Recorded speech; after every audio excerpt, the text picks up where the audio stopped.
Hello and welcome to episode 26 of the Scottish Liberty Podcast with me, Antony Sammeroff, and myself, Tom Laird. And we've got a special guest today, Rick Storey, also known as That Libertarian Chap, and you can find him on his YouTube channel, That Libertarian Chap.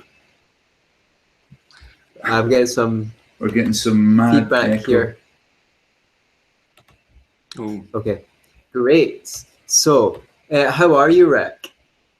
I'm okay, thank you. I've just recently returned to the UK. Very happy to be back.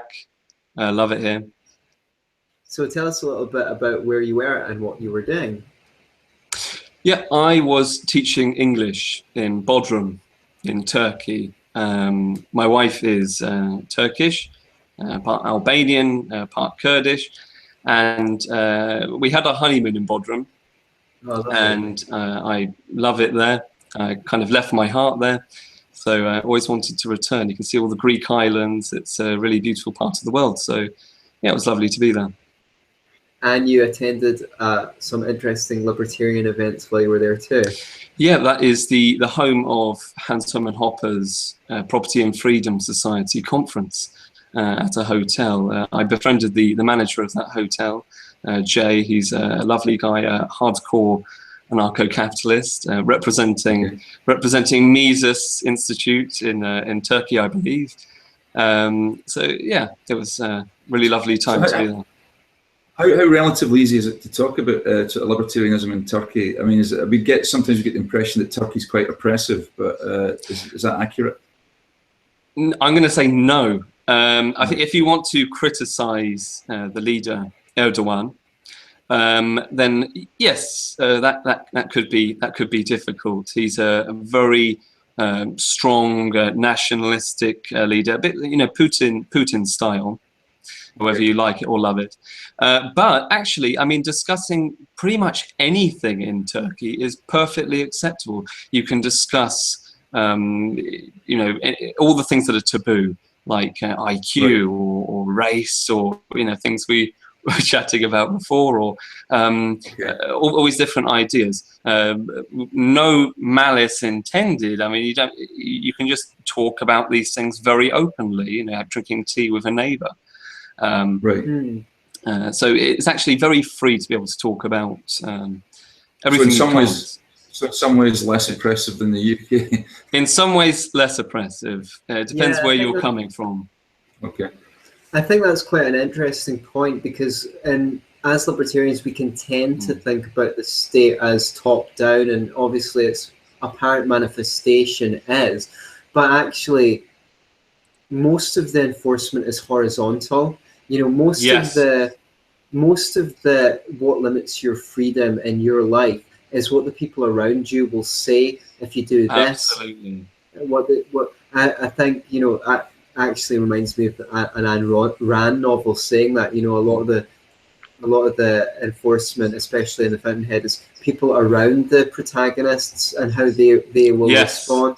And I think that's a good observation, because no one is really going to very likely grab you and arrest you and throw you in prison, but people around you will attack you for having anti-state views. And even people who are very critical of the government will jump to the government's defense when it comes to their favorite pet programs or functions of government. They claim to be radical, they claim to be critical of existing power structures, but they have a love-hate relationship with the state, because in many cases they love it, and it's one of the ways that the state manages to pull off the atrocities it does is by keeping one set of pets on the left and another set of pets on the right, and just get them to fight each other.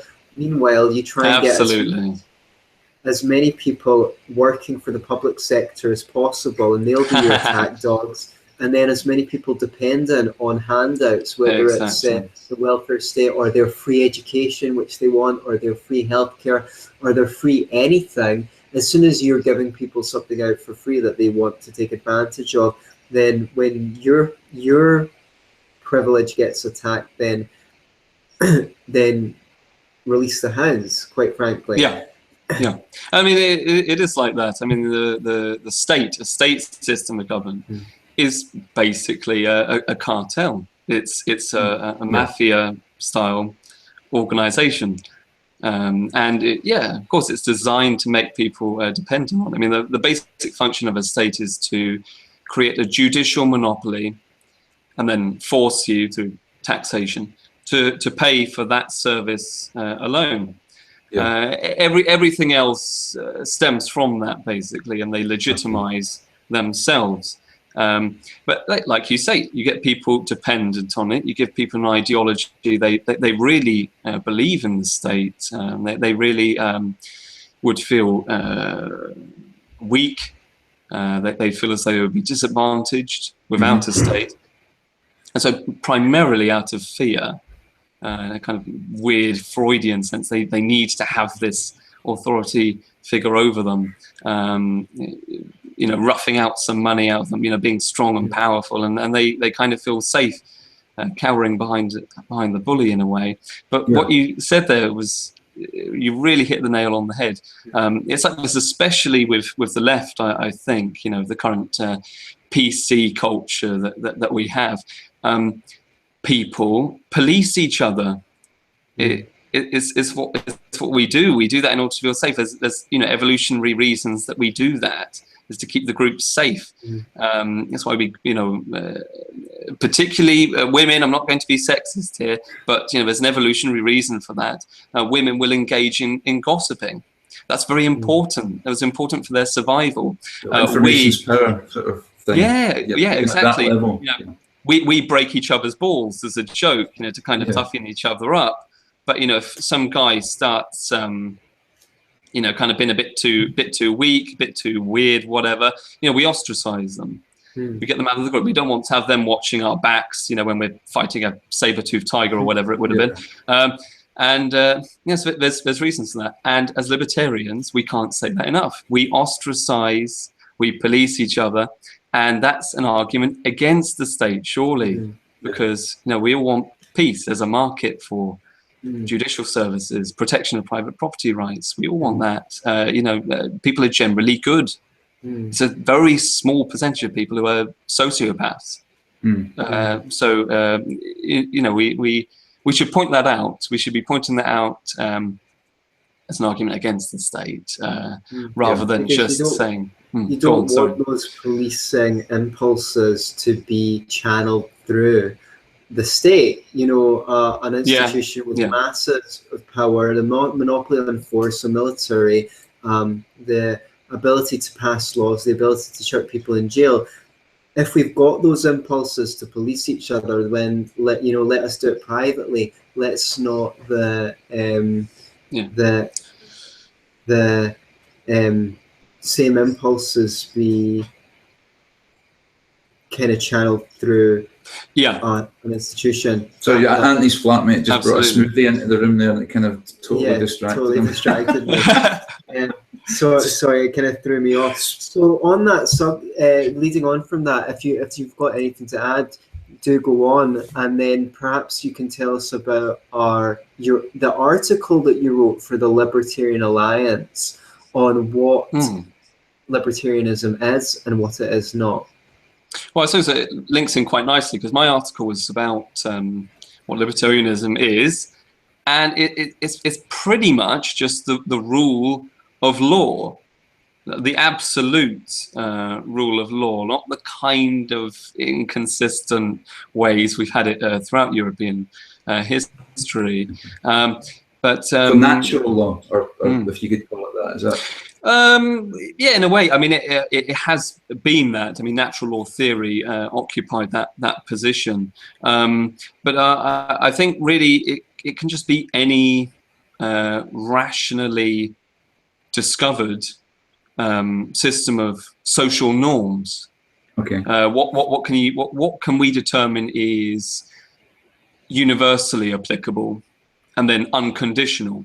Because of course, you know, when the state posits a right to people, they say, "Oh, we will allow you to have this right." That system of positive law legislation That's never universally applicable, and it's never unconditional. So, perfect example, if you look at some of the European human rights, for instance, so freedom of speech, okay? Do I have freedom of speech in a library or a cinema? No. Right. It's not unconditional. The only thing we can determine is universally applicable and unconditional is the negative right to basically just be left alone. Property rights, basically, private property rights. That's the only thing. Anything else has to come from some group forcing a system of morality on other people, basically. That's pretty much what legislation is. So I think as libertarians, that's what my article was about, and it's kind of what we were talking about before. It's really important that we distinguish. Libertarianism is a theory of law. It's a theory of law, basically. And everything else aside from that is morality. So when some libertarians try to say, oh, well, libertarianism is really synonymous with egalitarianism, or they start trying to bring some other moral ideas, their moral philosophy into it, they're kind of misrepresenting what libertarianism is fundamentally. And that's what the article's about. Right, I hear you. No, I was going. You carry on if you. You please. Right. What I was going to say is, you touched on property rights and being left alone. How would that fit with, for example, somebody's idea of a right to privacy? How would I mean? How do you feel about that? Do you have a right to privacy? Oh well, that almost kind of gets into the intellectual property argument as well, doesn't it? Oh, that's a very good question. I don't think I've thought enough about it, but my view of privacy would be that if you have your information contained within private devices, or within your home, and from where can someone then derive the right to enter into your home, electronically or otherwise, doesn't matter, to then basically seize that information from you? Where, of course, they claim it's for the greater good. The way state systems of law developed initially was, the church said that the king had a duty to maintain the peace, the king's peace, so the public good. And they're basically still doing the same thing. They're saying, oh, it's for the greater good, but from which deity are they deriving this right to do that? How can they rationally justify it? And of course they can't.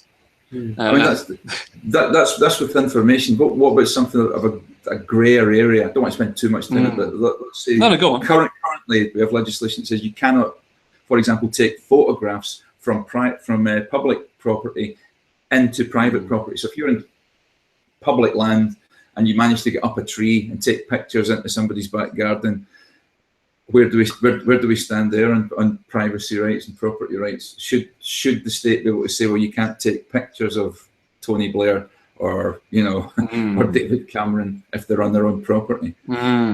Very interesting. I think I would take the angle of as a quite notable article written by Murray Rothbard. On air pollution, it was primarily, but the principles he raises in that, the points he makes in that, are very applicable legally, for everything. I think for libertarians, I think where there's an invasion into someone else's property, you have to understand whether that is harmful. Do you understand what I'm saying? So his point was with the air pollution. It could be completely harmless, negligible, of no consequence at all. Just like radio waves are passing through the house. It's not just that it's impractical. It's not that it's impractical. It's against the public good or whatever. because states do seize people's property for the greater good. Oh, we want to build an airport here, whatever. It's blocking some antennas signal, but I think we have to understand: is it going to be causing harm? I'd have to do a lot more theorizing about that. Of taking a picture. Is it taking pictures of a naked woman? Does she? Well, that's what I do. Yeah. Well, does she mind? I think that's a real quagmire. But that's the fun thing about libertarianism is it's law, and law is about finding out what's the right answer. How can we live together peacefully? So having grey areas, having really important questions like the one you've raised, that's what it's all about. I think for the statist, it's like everyone kind of has their opinion on what the consequence should be, and then seeks to legislate their opinion. Whereas the great thing is, the more libertarian you are, the more you can say, well, do you know what? Maybe no individual really knows the perfect solution to that problem. But when you've got a market, different solutions can be tried out. And over time, the market works like a sieve for good ideas. The bad ideas pour through, and the good ideas remain and can get more widely adopted. So it has a massive advantage over legislating or central planning, in the sense that you need to rely on the good judgment of the legislator, who does not have the amount of information or opportunity for trial and error that all the actors in the market do. Yes, exactly. I have to be careful about where we say you're finding out. Well, for instance, Mises said that socialism doesn't work because you can't find out the actual value of something, what the entire market values, about something. Again, we have to keep law and morality distinguished, because just because every single judge is agreeing with something, that doesn't necessarily mean it's objectively good. So we have to also allow for what different cultures think is right and wrong.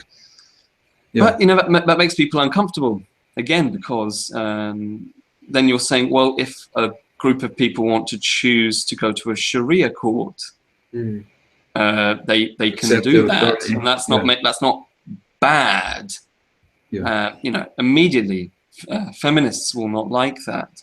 I'm not especially fond of Islam, the teachings in the Quran and the Hadith, myself at all. But can I say that's bad that a group of people who want to go to a Sharia court are doing so? I can't impose that on them. Well, exactly. As long as they choose to do it voluntarily and no one's forced along to the Sharia court. So one of the things that you wanted to speak to us about was the rise of nationalist movements at the moment, and why you think that is. And, the alt-right is obviously, has gone from a tiny thing to a massive thing in probably about a year, maybe 2 years. Kids are alt-right. The kids are alt-right. And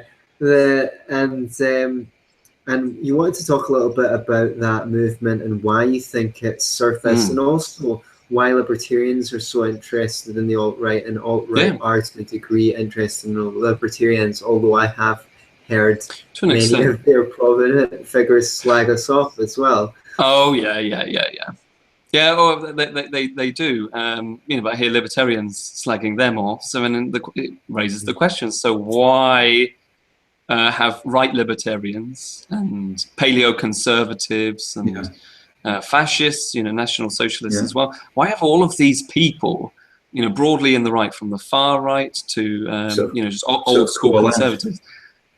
Yes, why are we all such buddies now? What's the commonality? So what's going on? And I think it's primarily to do with, nuts and bolts of it, actually. I think it's to do with white identity. I think it's I think it's like an ethno-nationalistic thing as well. I think, yeah, to an extent, it's a civic nationalistic thing. So Brexit, Donald Trump, Le Pen coming on. I think actually, really, those are civic nationalistic movements. But whether it's people thinking more about white identity or whatever. I think it's pretty much culture. I think it's people are afraid for their culture, and the reason is because since the 1960s in the West, we've seen the rise of cultural Marxism. Yeah. First, it conquered culture, really, media. I think it's best to say TV shows, that sort of thing, Hollywood over time, and academic establishment. Absolutely. Professors. What is it? I think there's the 3 Ps. What is it? Professors, politicians, and I can't remember what the 3rd P is. Basically, Hollywood and actors, I think. So I think since that has risen so markedly, the political class are just going with what's vogue, what's status quo. And as you said before, they rile people up. They're perfectly prepared to accept the divisions that form. Oh, yeah, if a white person says this or that, call them racist. What you've seen primarily is the cultural Marxist ideology, which really hates the West. Is that, we've created modern capitalism, and so much that the left wants to see undone, wants to see destroyed in order for something to replace it. And so they're perfectly happy to see what's basically racism against. We're British, so let's talk about British people.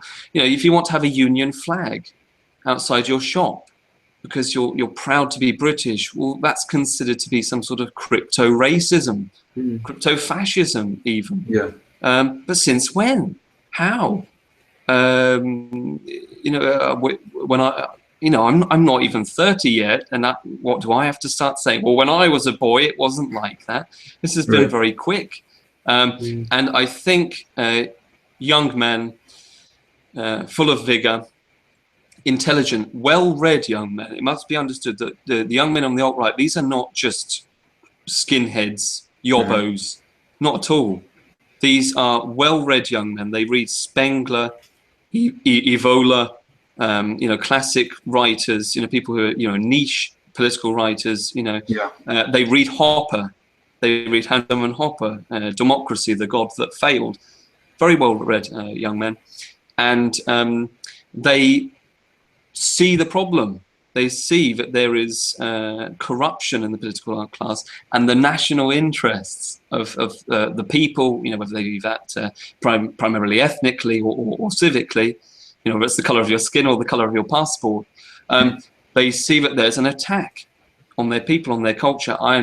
That's pretty much it. I think that's why there's so many young men and I guess interested in the online. They have the view that, other cultures fought when they were under attack. The African Americans have fought against the kind of, starting from the Jim Crow laws after slavery onwards, have fought to extend their rights. And I guess they feel that they're under attack, and now they're just doing what every other ethnic group has been allowed to do, which is to fight back for their culture when their culture is under attack. I think that if you, for example, European nations were the first to bar slavery. Slavery was still going on long after that in Africa and in the Middle East. And yet, no one cares to mention the fact that we were actually the first. No, apparently we are the only guilty party, and it's the reason why we're the only guilty party because we're the only wealthy party.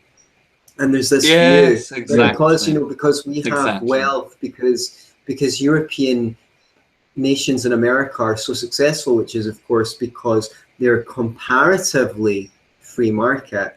Not, they could be more free market than they are, but their comparatively free market has allowed the accumulation of capital and for us to get very rich.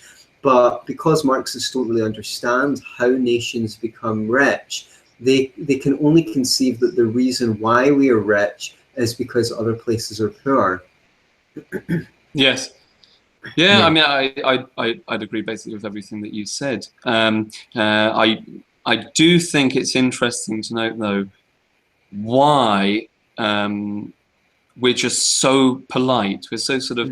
I discussed with a few black friends, Nigerian guys, and they said, "Why are British people? They're so liberal. They're stupid." Yeah. They said, no African country would help you guys out. Like, you know, us guys can come over here and you'll just help us out. What's wrong with you? Why do you put up with so much? I think there's something about us where we're just so Western societies are just almost so individualistic at times. We don't see any urgency. We don't get paranoid and xenophobic about defending culture and that kind of thing. And you know, I think there's genetic reasons for why we're like that. But do you feel it could hark back to we're talking about, the cultural Marxism in the academic sector being dominated by cultural Marxist thought. And I think in many instances, young white men particularly are bombarded from a very early age about why they're responsible for all the evils in the world. And I think there comes a point, it's like a rat in a corner, you know, it's like, finally it's just going to go, look, I've had enough of this. I'm not responsible. You know, I didn't own slaves. None of my family owned slaves. You know, my male privilege, you know, let me get this right. You know, my dad worked down a coal mine, never saw the light of day for days on end, you know, risking his life every day. His life expectancy was half of that of Sylvia Pankhurst swanning around London in a big, you know, in a frock and a big hat, quaffing tea and sandwiches and having, you know, playing croquet with Lord and Lady Asquith. I mean, okay, that's a bit of an exaggeration, but you know, you get where I'm coming from. Absolutely. All white people are privileged and they're all collectively responsible for the evils of the world. Whereas, you know, a black man who never was a slave, nobody in his family were slaves, yet he is oppressed, and somebody who never owned a slave is somehow privileged. Absolutely. No, and you're absolutely right. I'm kind of sick of that kind of... One of the interesting things with the alt-right is they don't seem to be really interested in trying to convince other people of their positions. They're going out with the us versus them mentality. They're speaking to people who agree with them and saying, look how wrong these other people are, and we've got facts on our side, you know, about the gender pay gap, about all sorts of different things, and they're not really trying to mince their words and say to liberal people like, you know, you're really misconceived about this because actually the facts are this. Yes, there are, you know, they could even be conciliatory. Yes, there are challenges that black people and women face. Of course there is. There's challenges that everyone faces. But these particular, you know, they're not going out, they're not really trying to convert other people. They're trying to create like a wall, a solid wall of zero resistance, which is, if you say things we don't agree with, we're going for you, and we're going with facts, and we're going for you shoulder to shoulder. This person's an idiot. This person's a cuck. This person's, you know. Well, I think they relish their pariah status. I think they like being, the idea is if these people over here hate us, then we're doing something right. Exactly. Yes, you're not being welcomed by the enemy. The status quo and everything is not the enemy. And you know, you said it's us versus them. You're absolutely right. You know, the reason they read Hopper on democracy is because it's the best book on the subject, and they hate democracy. You know, and I've had libertarians saying, no. You know, I've had libertarians say, well, fascism would be better than democracy. At least my, you know, interests would be better represented. You know, I've heard people say that. But you know, the alt-right, when they think about democracy, they say the same things we do, the exact same things that we do. With democracy, you end up with an equilibrium being established where you've got the red versus blue, and it's a big fat joke. It's a big fat screw you to everyone. You vote for one side, okay, and they're a bit more socialistic than the other one. But what do? They create a working class which is entirely dependent.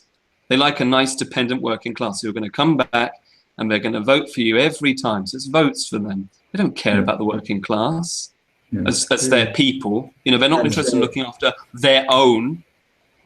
You know, I'm not against working class. You know, my grandparents were working class. So the other thing is, it's okay, so they want them to be dependent, basically on money they're going to get off the middle class. Right. And then they bring in immigrants to do the jobs that the working class are perfectly capable of doing. This is why there's so much anger from the working class. And we say exactly the same things as libertarians. We say the same things. So that's why we're friendly on that point. Okay, the other group, the middle class, the other group that the political class screw over. Okay, so gone is the time when we have these lovely family units in the middle class, which keeps the demographic all stable, keeps the future bright, again, for our people. And, you know, the women are working, you know, well into their 30s. And by the time they think, oh, no, I should have had a kid. Actually, I want a kid. What have I done? They're a bit too late. You know, I'm sad to say it, genuinely sad to say it, because, you know, I know people like this. It's a very saddening thing. And it can ruin the second half of these women's lives, really. It can leave them feeling completely unfulfilled. You know, for both the working class and the middle class, then, the situation is we've got this Keynesian consumerist economy, and it's just running away. We need two wage cows, basically, in every family for the state to uphold the whole blooming thing. And you know, the men are kept down.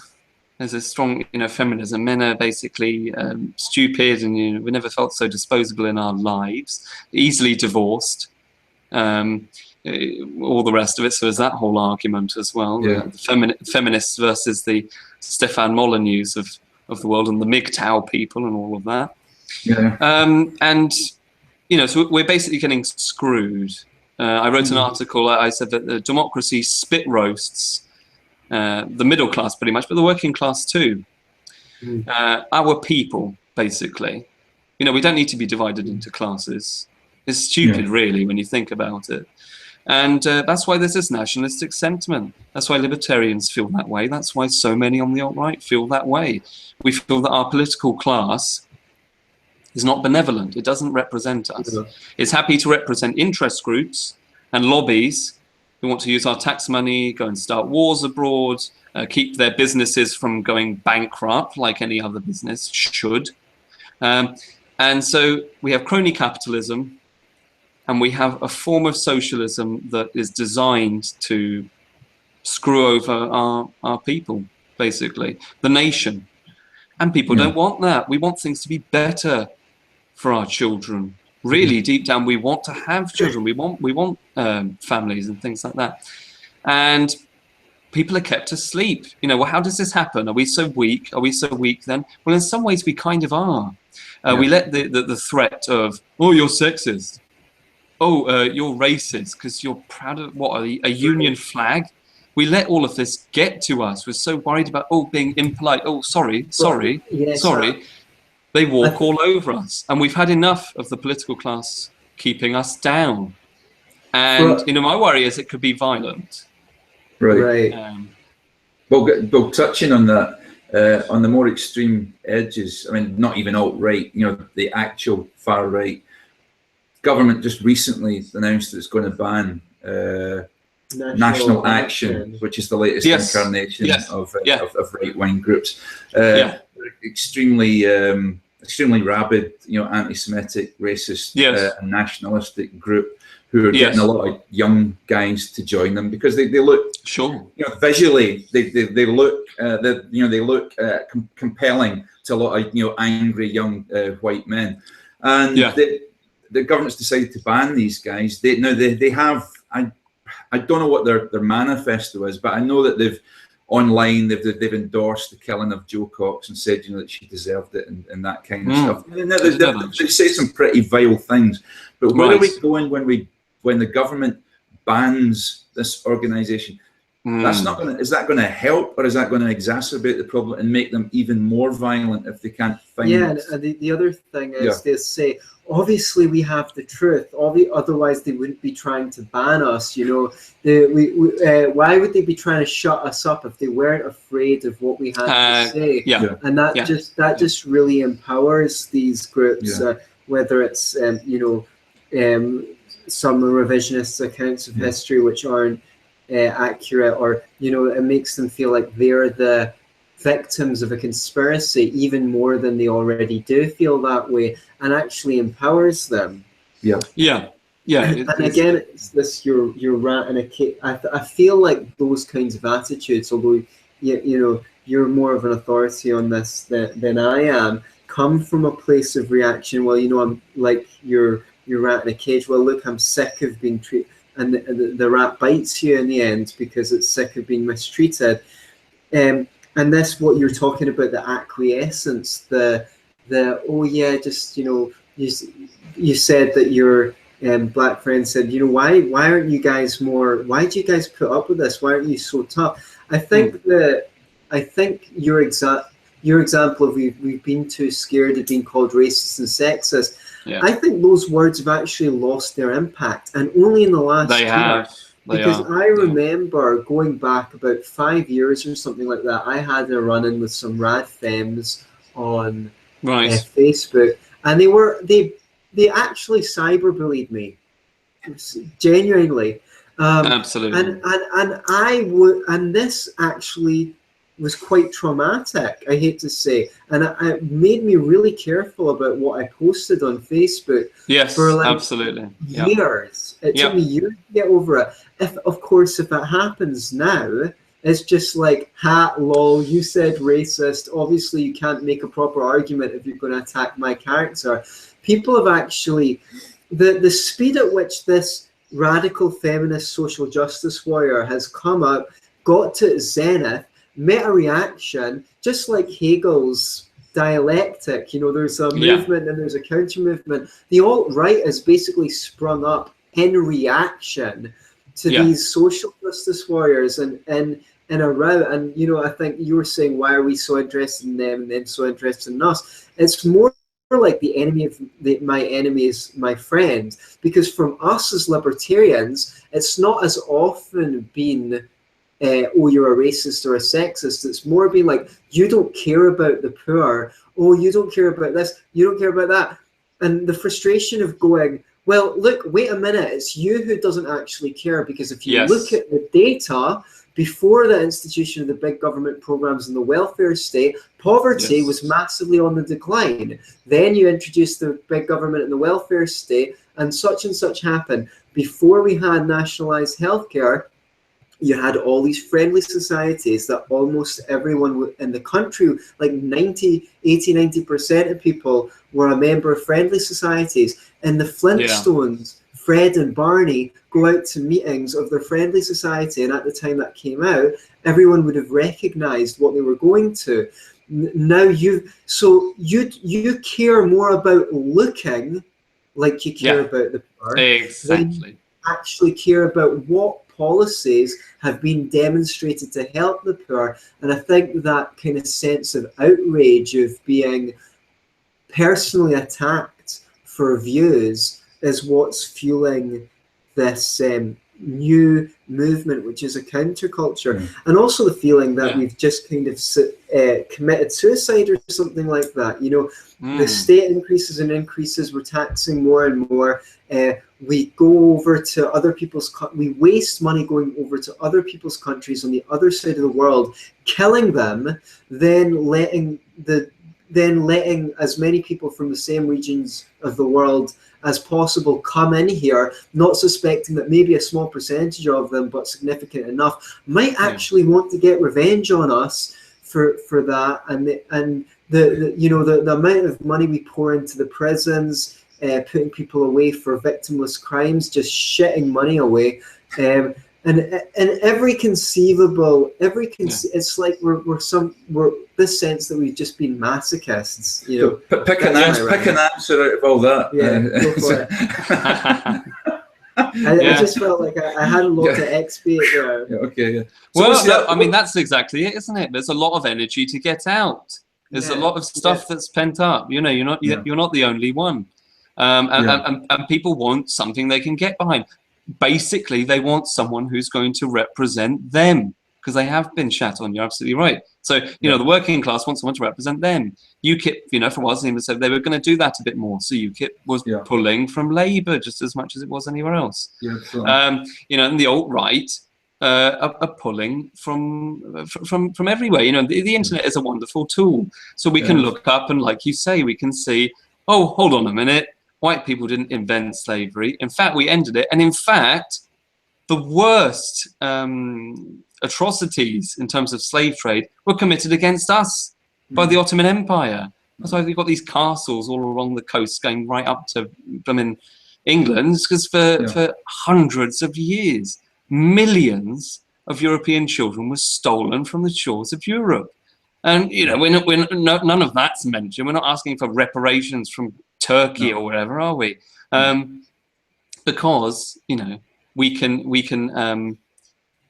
handle ourselves, basically, but only so long as we are strong. So only so long as there is some sort of national, and I don't mean in terms of nation state, I mean in terms of some sort of national solidarity, that we show that we care about each other in a communal sort of sense, in almost a kind of familial sense, you know, that sort of coming together that people felt during World War II, and people used to have more so when you know, we lived in smaller communities, but a lot of that has been lost. And so we want someone who's going to be representing us. We want to be a part of something where we don't feel as though we are going to be just, you know, having shit rolling down the hill upon us all the time. Someone's going to care. Someone in our country, he's one of us. He's going to care for us. Things are going to get better.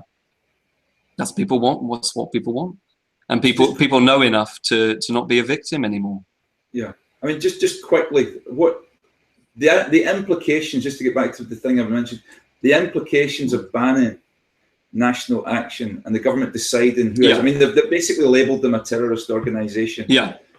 It's not unprecedented. They've done it before with Sinn Féin. What's the implications for liberty on that? Is it concerning? Well, yeah, I mean, I'm concerned. You know, just to be completely open, you know, I've written articles about libertarianism and nationalism before. You know, I've written about what Walter Block, I think I mentioned this already, Walter Block calls the socio-biological boundaries to a libertarian society.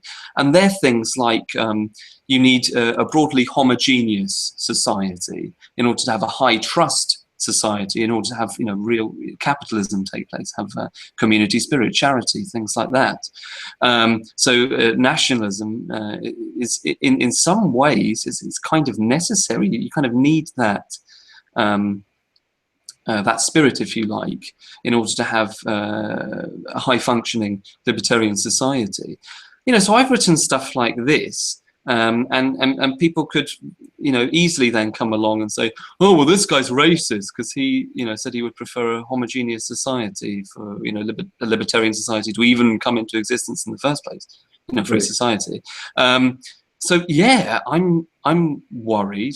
I'm not a racist. I'm a racialist. You know, we're talking about the difference there. I believe races do exist. You know, they're just clusters of gene variations that are unique to to certain people, you know, and that can be manifested obviously in physical appearance and stuff like that. And it's, you know, it's very important. Doctors understand it when they're prescribing medication, so it's a very real thing. But I'm not a racist, you know, we were saying before, but you know, it's absurd, the idea that there could be an objective scale upon which to measure which race is better, because of course, better at what? Yeah. You know, we make jokes with each other and we laugh, you know, when we get together and there's groups of people from different ethnic backgrounds, and you know, we laugh, ha ha ha, there aren't as many Africans in the Olympic swimming, and they laugh, aha, there aren't as many white people in the Olympic running, you know, we make these jokes about each other. Proving the athletics organization is racist against whites, obviously. Yeah. You know, it is a joke, it's silly, and we can all see it, we all get it, we all know it's there. But then to start actually, you know, being a white, straight man and then making comments about this, you know, yeah, I'm afraid, you know, that the political class is going to pander to the cultural Marxist status quo and say, well, okay, this guy needs to be shut up. There needs to be some sort of punishment. Again, it's their morality being imposed on us. It's not law, it's not lawful in any rational sense. It's their morality, it's their ideology, they want to enforce it, they want to impose it. You know, just as the left did in the various horrific failures, which were the socialist experiments of the 20th century. Yeah. And they're continuing, they're still at it. They do it, you know, or some sort of, what is it, climate change denialist. I'm not very informed about that subject, so I can't really comment. But name calling and mudslinging. It is, but it's so anti our culture. We're supposed to be for debate. Where there is room for debate, we allow for debate. But it's not our culture anymore. Yeah. It's not our culture anymore if that's not what people in this society are preaching. Well, do you know what I mean? That's so a fair now point. We've got a culture. So being a social justice warrior is part of our culture. You know, I'm not saying our. When I say our, I mean you and I. I'm not sure how much I agree with you on sort of nationalism. I think that in a sense racism is a crude form of collectivism where you're judging all individuals that belong to a certain race by their affiliation to that race rather than as individuals. I kind of think of nationalism as giving individuals, because they're members of a certain group, ethnic or geographic, credit unearned. Like, I feel like I don't have anything against people being nationalistic, but who cares what I feel? I think that that nationalism half of the time is like out of an impulse to want to feel part of something, which is fine. Everyone wants that, and there's lots of ways that we can get that, though, through work, through collaborating with others, through creating a podcast, through, you know, we get a feeling of being, but I feel like people who are very drawn to it, it's kind of like a substitute identity in a lot of cases. I get you. Who don't really know who they themselves are. It's surrogate. It's surrogate individuality, you know, and half of the time it's taking credit for stuff that people did before you were even born. Oh, we beat them in that war or that football game. You didn't. None of you people who are saying you beat those people were even born or on the football pitch playing the game, or you didn't beat anyone, right? Stop taking credit for other people's work. What I do think is needed is, and this is where, you know, I think culture is important, is the correct values, which may be more prevalent in European nations, which is respect for individual rights, ideas like the separation of church and state, the golden rule, or something comparable to the golden rule, which do as you've been done by, you know, don't hit people, don't take their stuff, all of those kinds of social technologies. If this is a merely cultural, if this is if this phenomenon of having these values can be tied to race, we're in big trouble, because I think we really need to be hoping that we can educate as many people as possible on the true history and the success of these values in creating the kind of societies that become more prosperous and that we would want to live in. I'm hoping that we can educate people on that. And certainly when I became a libertarian, no one in Scotland that I ever met had even heard the term, whereas now even people who disagree with it at least know what a libertarian is, which makes me think that things are going in the right direction. Yes, yeah. I think a part of that is to do with the media as well. You know, you have people mentioning libertarianism, well, whether for better or worse. You know, Theresa May mentioned libertarian right recently, to kind of condemn them, you know, as being Thatcherites or whatever she was really getting at. I know. You say libertarianism is a bad thing. I know. Or Ron Swanson. But that's the thing, they used to ignore us. Now they write articles about how stupid we are, which is fucking great. Please keep on. The more you write articles stacking us all up, publicity, the more people will look, the more people look into it and have a better idea. All publicity is good publicity. Just to point this, is it possible that what we're witnessing here with the resurgence of the alt-right, are we possibly witnessing the last death throes of the nation state itself? I don't know. Absolutely. Yeah, I reckon so.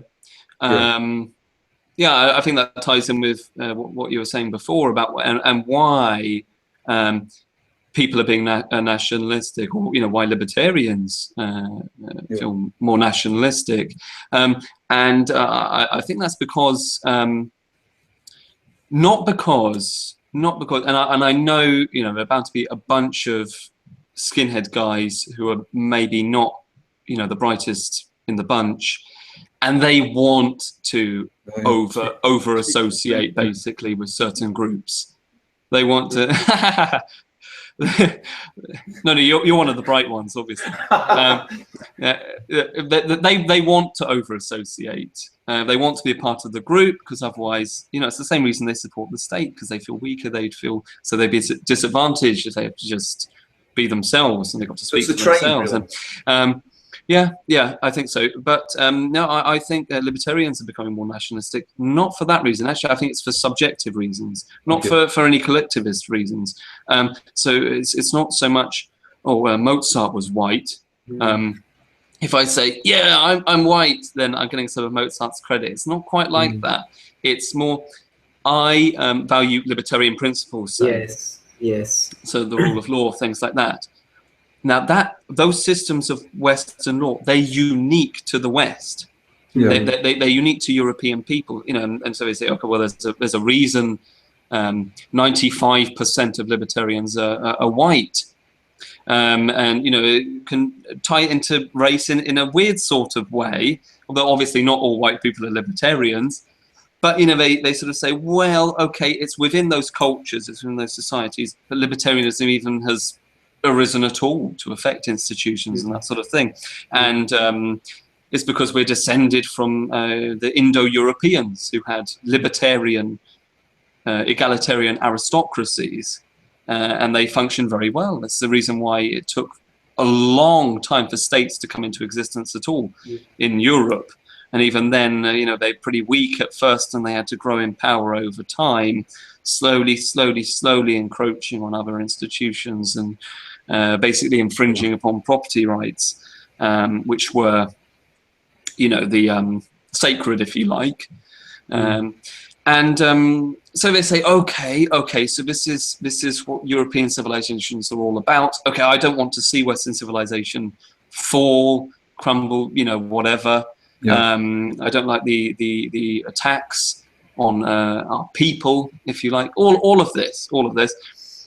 And so they say, well, we've got to stand up for it, be a part of the fight back.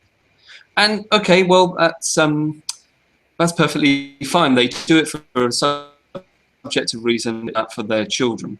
Okay, well, that's fine. Where does that leave us libertarians, or people with other differing views who want their views to be best represented and they're not by these very large nation states who, you know, kind of just throw somewhat 52% of what people are thinking, what they've had to say. They just make their policies based on that, leaving everyone else just pissed off, basically, and feeling completely misrepresented. And, you know, that's why the European Union is falling. It's because it doesn't sit well with European people, you know, given the kind of cultures we end up producing. It doesn't sit well to have these far-off institutions that are going to just send someone over and tell us what we're doing.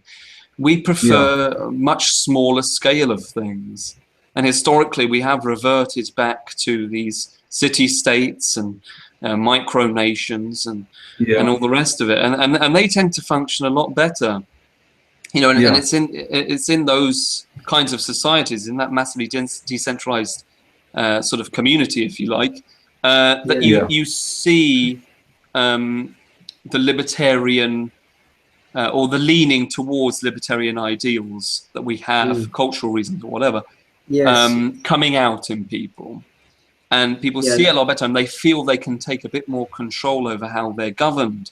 And then they start doing things like caring about, okay, well, what's the demographic in my area, and well, you know, why should feminism be saying all of this kind of thing? It needs to be right up close and personal, because Europeans are very individualistic.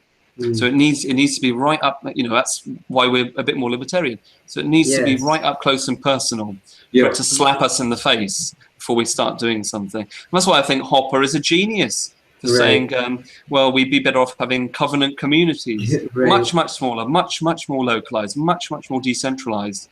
And I think that would sit a lot better for Europeans.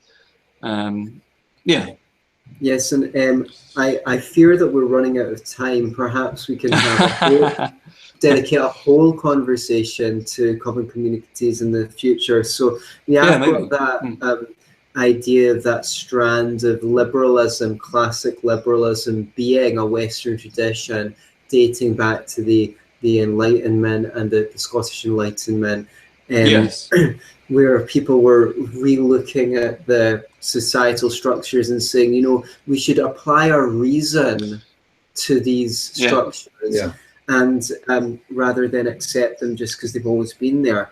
Now, one of those, the historian, probably the most prominent historian of classical liberalism, Ralph Raico, has just died recently. Yes. And we're sorry to hear the news. I really enjoyed some of Ralph Raico's presentations on YouTube. One for anyone listening they might want to check out is The History of the Industrial Revolution and the Social Policies of Otto von Bismarck. You can find that on YouTube. And another one is just called Liberalism. I'm sorry for the loss of Ralph Raico. He was a youngster hanging around Ludwig von Mises, and those who have had contact with those who have gone before us are an aging population. So we've lost another one of the old guard, but rest in peace. Yeah, it's a good historian. Yeah, big loss. Yes. Yeah. Thank you for joining us, Rick. Is there anything you'd like to thank you so much. Before you go? Give people their critical details, so if they want more of that libertarian chap, they know where to find you and what they can get. Yeah, just search on YouTube for that libertarian chap, or, you know, I've got a Facebook page, fairly recent. I managed to put one together. That's going pretty well. And from the Facebook page, you'll be able to see when I write articles and in various magazines, some of which are actually alt-right publications, I'll have you know. Oh, really? Yeah, I know. So you can see all of that. And hopefully I'll be getting back into the swing of having a podcast, or at least doing more interviews again, now that I'm back in Blighty. Lovely. Can I just ask, are you Chap? And how does Chap differ from hipster? There's obviously a marked difference. Can you not see from my beard the difference? Is hipster basically a rip-off of Chap? I think hipster is a little bit of a rip-off. Hipster isn't grounded in anything. Right. It prides itself on not being grounded. Why has it lasted so long? I thought we'd reached peak hipster at least 10 years ago, but they still seem to keep marching on. It's quite an interesting point that you made, which you said, I don't think hipster is really grounded on everything, given our chat, our talk today, because I think the big difference between the Libertarians and the alt-right is alt-right isn't a defined philosophy. The alt-right do not have a defined philosophy. They've got a constellation of ideas with no real underlying principles, whereas libertarians tend to be very big on underlying principles. They might not always agree on the interpretation and the application of all those principles, but it is a marked difference. So that was quite a good point to bring up. And if I can just say one last point, sorry to interrupt you, but that is why the alt-right is interested in libertarianism. Because libertarianism is the uniqueness of the West. It's our unique system of law that we have. Our unique rationalizing about law. And that is fundamental to Western culture. And so that's why they're so interested in them. That's how they get into these ideas. Okay, great. Well, thank you so much once more. If you've got anything to say out there at home, please leave a comment. I'm sure Rick will get the chance to respond to you at some point, and so will we. Until then, be libertarians. Don't be righty or lefty. Thanks very much. Thank you.